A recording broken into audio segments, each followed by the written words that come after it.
Mesdames et messieurs, bonjour, bienvenue à ces numéros où nous parlons de la rentrée scolaire des enfants de l'école primaire. Je suis sur ces plateaux, Madame Gana, elle est maîtresse de l'école primaire au complexe scolaire du Moamba. Bonjour Madame Gana. Bonjour, monsieur le journaliste.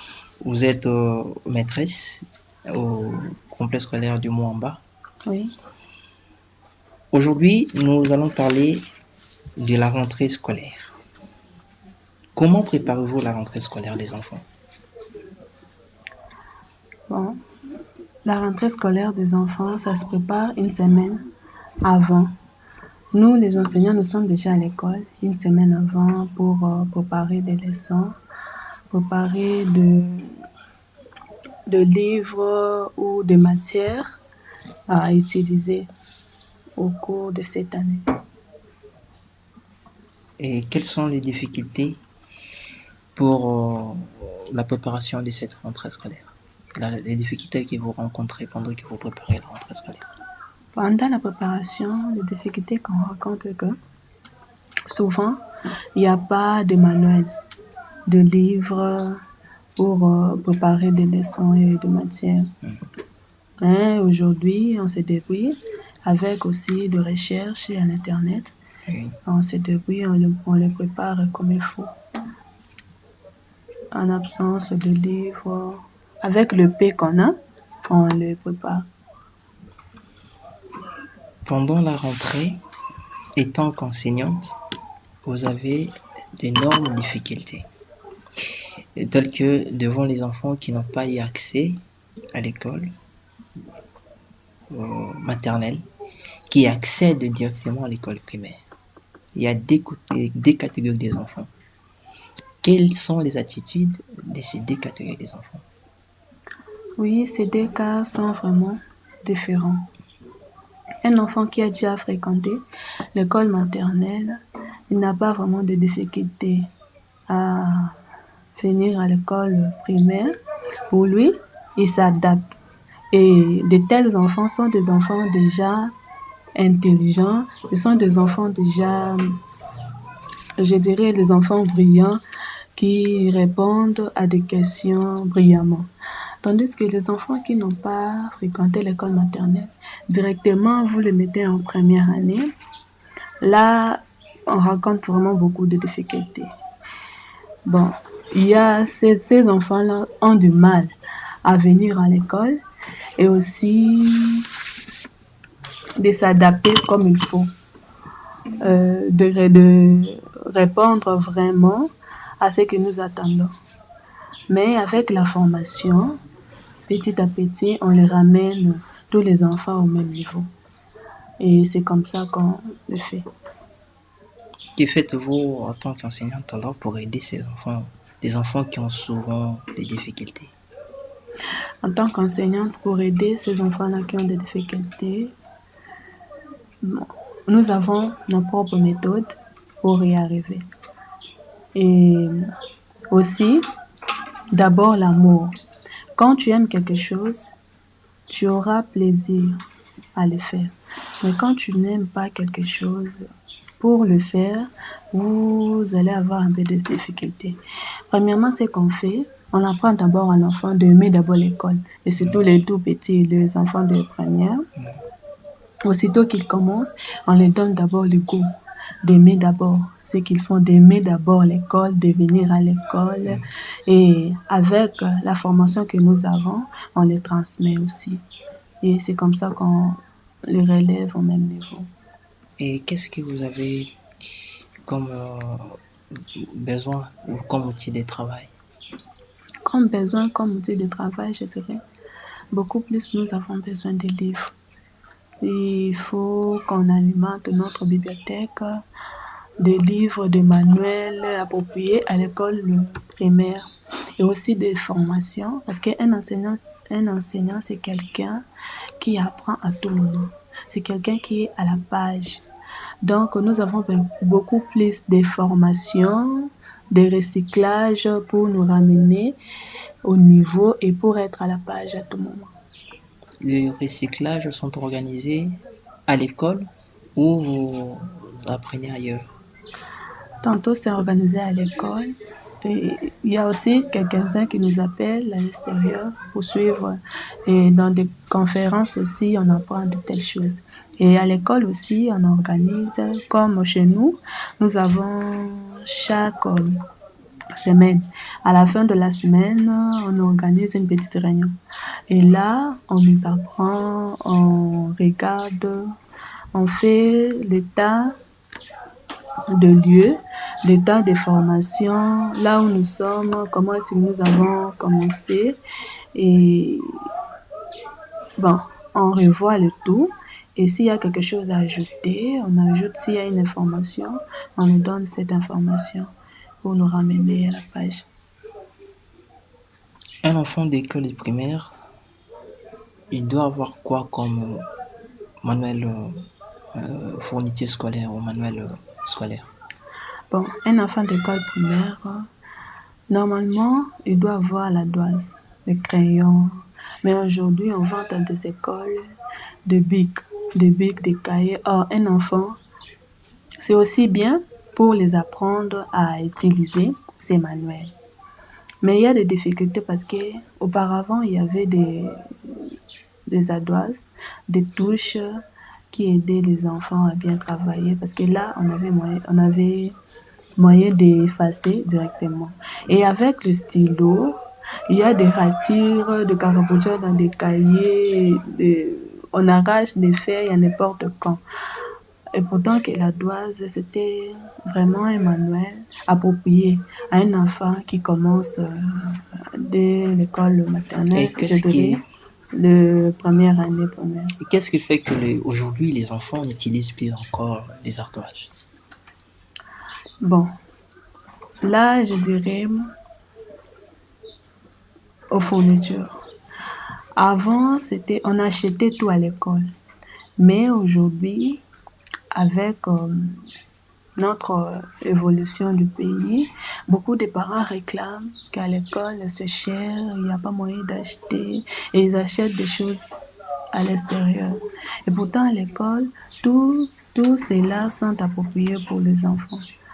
Des ardoises, des touches. À l'extérieur, il y a, bon, je dirais, ce sont des difficultés, hein. Ce sont des difficultés que les parents rencontrent pour acheter ces histoires. C'est Ah, parce que l'école ne demande pas tout ça ou c'est, je ne sais pas, par rapport à la modernisation que vous, en tant qu'enseignante ou l'école, vous ne demandez plus encore aux enfants d'utiliser ça, je ne sais pas. bon, aujourd'hui, dans d'autres écoles, mais chez nous, on demande, bon, ce n'est pas obligatoire d'utiliser ça. Et aussi, avec la modernisation, on veut plus que l'enfant tient déjà les stylos depuis les premières années. Il commence déjà à tenir et à écrire bien avec son crayon et son stylo, d'apprendre déjà à écrire. Et pour un enfant de l'école primaire, qu'est-ce qu'il faut pour qu'il accède à l'école? Pour un enfant d'école primaire, lorsque vous inscrivez l'enfant à l'école primaire, d'abord on demande les frais. Les frais scolaires, vous allez payer la totalité. La totalité, pourquoi? Parce que il y a d'autres parents qui ne payent pas. Et si l'école laisse comme ça, l'enfant a du mal à venir à l'école, il pleure à tout moment, il est fatigué. Et le parent qui n'a rien payé, il va dire, bon, cet enfant a du peine, il peut rester à la maison. Mais un parent qui sait que non, j'ai déboursé mon argent pour donner là-bas à l'école, alors que cet enfant ne veut pas aller à l'école, il fera de son mieux pour que l'enfant aille à l'école. Vous êtes devant un enfant qui s'adapte très bien à l'école, Oui. mais qui a des difficultés pour accéder aux cours, comme il n'a pas payé ses frais. Et tant que maîtresse, qu'est-ce que vous faites? Comment vous arrangez tout cela? Bon. Un enfant qui s'adapte bien, Mhm.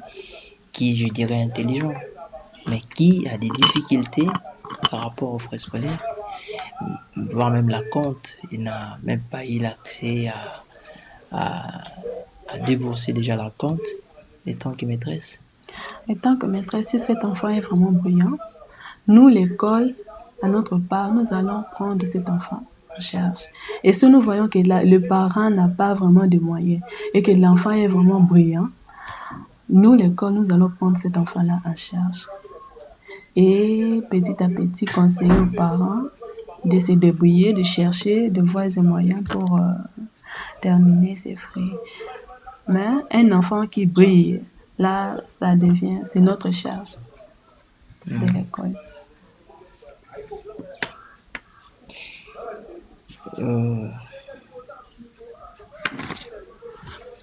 Madame Ghana, vous êtes aujourd'hui maîtresse. Vous avez une expérience, je dirais, de plus de 5 ans dans ces métiers. On peut parler de frais scolaires. À combien vaut le frais scolaire pour un enfant de l'école primaire? Pour un enfant de l'école primaire, les frais scolaires, ça dépend d'une école à une autre. Et là, c'est à un parent de voir ses possibilités, ses capacités de mettre son enfant dans une école ou dans une autre. Les parents qui ont beaucoup de moyens peuvent mettre son enfant dans des écoles où on paye bien et il y a aussi une bonne formation.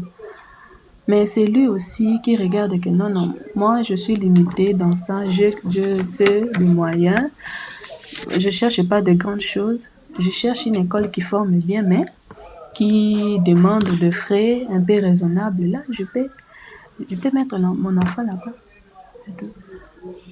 D'après l'article 43 de la Constitution de la République démocratique du Congo, l'enseignement primaire est obligatoirement gratuit. Et la nouvelle loi portant organisation et fonctionnement de l'enseignement insiste aussi également sur la nécessité de cette gratuité. Où en est-on en réalité aujourd'hui? Bon, aujourd'hui, je dirais que dans notre pays, cela n'est pas vraiment respecté. Pourquoi? C'est ce que moi aussi je me demande. Cela n'est pas en application. Parce qu'aujourd'hui, vous voyez dans des écoles, les enfants de première, deuxième, troisième année primaire payent le Minerval. Alors que c'est dans la loi, il est dit que non, bon, c'est gratuit. Mais dans des écoles, ce n'est pas vraiment appliqué. Là, je dirais faute au gouvernement.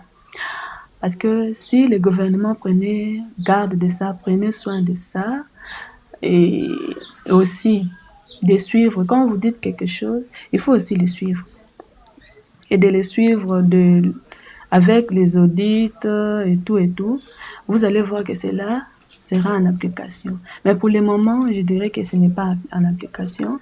Les enfants de première, deuxième, troisième année primaire continuent à payer comme tout autre élève. Est-ce que faut-il avoir une qualité ou un talent particulier pour exercer ces métiers? Une qualité, je dirais oui. Il faut être un bon pédagogue. Un pédagogue qui connaît sa déontologie, qui s'adapte à tout et qui connaît ce qu'il fait. C'est, bon, je dirais juste une bonne qualité de l'enseignant. Un bon pédagogue, c'est tout. Madame Ghana,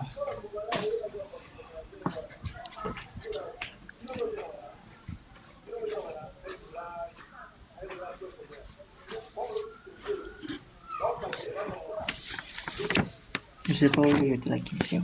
Attendez. Oui, madame. Étant que maîtresse, vous êtes devant les enfants qui souvent sont turbulents. Comment calmez-vous ces gens des enfants? Premièrement, il faut être d'abord autoritaire pour assumer la discipline dans une classe. Quand je dis autoritaire, ce n'est pas seulement frapper, fouetter les élèves, non. Vous pouvez être autoritaire sans fouetter, sans frapper. Bon, chez nous, dans notre école, souvent c'est interdit. Les punitions corporelles. Nous avons d'autres méthodes à punir nos élèves. Et face à un élève qui est turbulent en classe, qui dérange tout le monde, là nous avons nos propres méthodes à appliquer pour que cet enfant se calme. Non pas de punitions corporelles, mais avec des conseils aussi, et avec d'autres moyens, d'autres voies, cet enfant pourra se calmer. Et que la discipline surtout la discipline, bon, un enseignant, c'est quelqu'un qui maintient vraiment la discipline dans sa classe. Parce que s'il n'y a pas la discipline, il n'y aura même pas moyen d'enseigner. Comment vous pouvez enseigner alors que d'autres enfants crient derrière vous, les enfants qui chantent, les enfants qui dorment, les enfants qui font ceci, cela. S'il n'y a pas la discipline, là je dirais que c'est le chaos. Un enseignant doit vraiment maintenir la discipline dans une classe ou bien enseigner. Nous avons parlé de fournitures scolaires. Vous avez bien souligné en ce qui concerne les livres. Est-ce que vous avez la facilité d'avoir accès aux livres où vous avez comme besoin? Souvent, nous avons des livres comme Ce monde merveilleux. Aujourd'hui, dans des bibliothèques, vous avez accès à tout cela. Comment vous faites? Vous fréquentez l'Internet? Bon, nous avons vraiment besoin des livres. Parce que dans des bibliothèques aussi, il y a des anciens livres qui sont déjà à lambeaux. Et avec la modernisation, nous avons besoin de nouveaux livres qui vont nous mettre vraiment à la page. Parce qu'aujourd'hui, avec la modernisation, on a changé beaucoup de choses. Et qu'est-ce que vous faites alors pour avoir accès à tout ça? Pour avoir accès à tout cela, avec le peu que nous avons, nous ajoutons par l'Internet à l'aide on part aussi dans d'autres bibliothèques pour se ramener au niveau. Là, c'est l'école qui paye tout ça ou c'est vous-même? Bon. Le frais pour accéder aux bibliothèques? Non, c'est nous-mêmes. Étant enseignante, vous faites des recherches? Oui, parce qu'un enseignant, c'est quelqu'un qui... Bon, je dirais qu'un enseignant, c'est un chercheur. Oui. Il doit être à la page à tout moment. Il doit vraiment être à la page. C'est pour cela, on fait tous ces recherches, nous-mêmes d'abord. Toi-même, tu sais que tu es un enseignant, tu dois être à la page, tu dois être un chercheur et avoir ce qu'il faut pour transmettre aux élèves.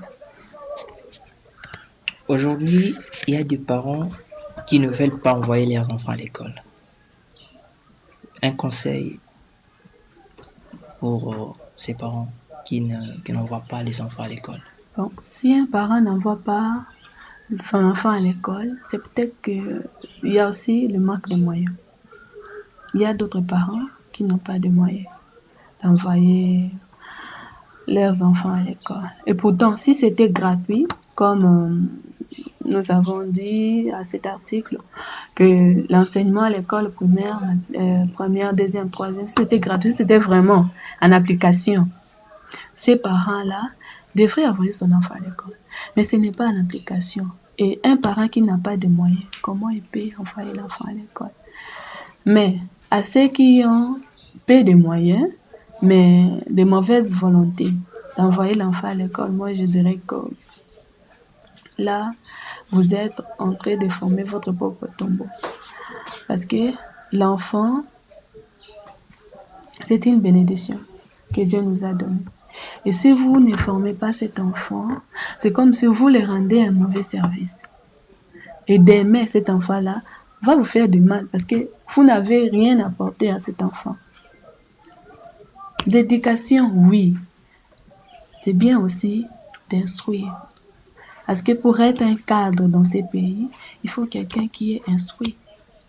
quelqu'un qui connaît, qui était dans le banc de l'école, qui sait lire, qui sait écrire. Et tout cela, ça commence de l'école primaire. Et si vous n'envoyez pas l'enfant à l'école primaire, là, je dirais aux parents de faire un effort. Je sais qu'il n'y a pas...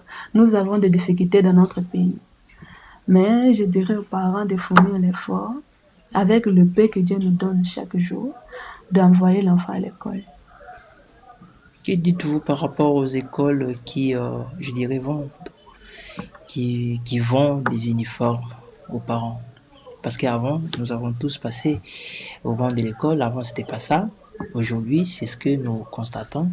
Dans des écoles, on vend les fournitures scolaires, non seulement les fournitures scolaires, même les uniformes. On oblige aux parents d'acheter qu'à l'école. Pourquoi tout ça? Bon, moi je dirais dans des écoles là où on oblige, là ça devient une difficulté. Parce que d'autres parents n'ont pas assez de moyens pour faire tout, pour acheter tout à l'école. Vous pouvez vendre ça à l'école, mais ce n'est pas obligatoire. Juste l'enfant qui n'achète pas à l'école, il peut tout juste respecter la tenue, respecter ce que vous avez mis là-bas.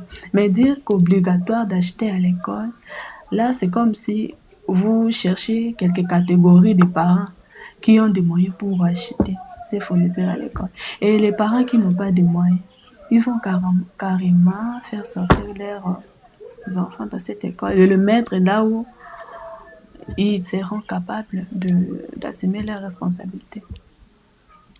Si tu étais devant un stylo rouge, combien donnerez-vous sur 10 sur l'enseignement de notre pays?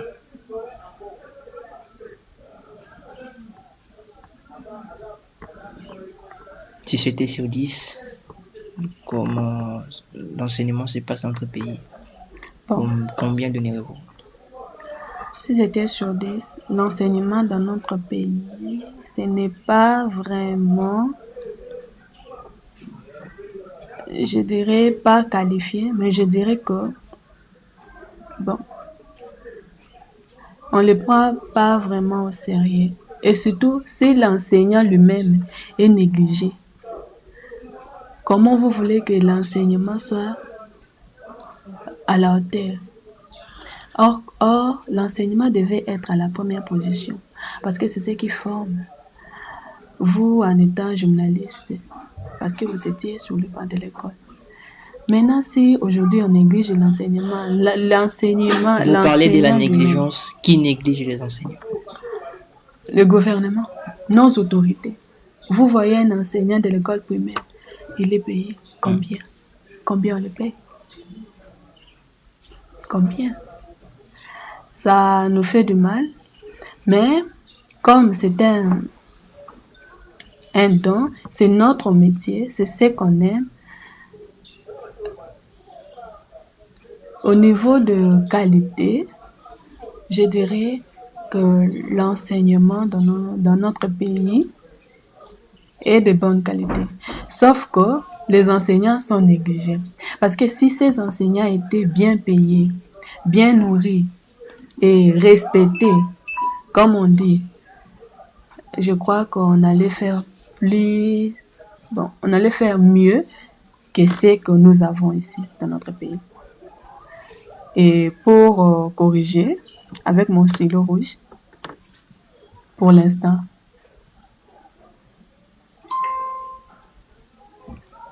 je dirais 6 sur 10. Un mot de la fin. Un mot de la fin, je dirais tout simplement à notre gouvernement de considérer les enseignants comme il faut, de les payer comme il faut. Parce que ce sont eux qui donnent la formation qui fait que le ministre sont bien payés plus que les enseignants. Comment? Alors que c'est l'enseignant qui a donné des formations à ces ministres que vous voyez aujourd'hui.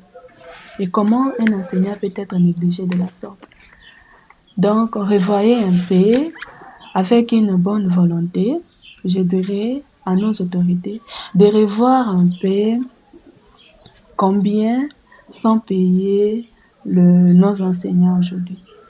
Et aussi de chercher des voies et moyens de pouvoir à leurs besoins et surtout des formations, des recyclages pour le ramener au niveau. Merci beaucoup, Madame Ghana. Je vous remercie. Je rappelle que vous êtes maîtresse au complexe scolaire du Mouamba. Merci d'avoir consacré plus de 30 minutes pour cette interview. Merci, mesdames et messieurs. Merci de nous avoir suivis. Au prochain numéro. Au revoir.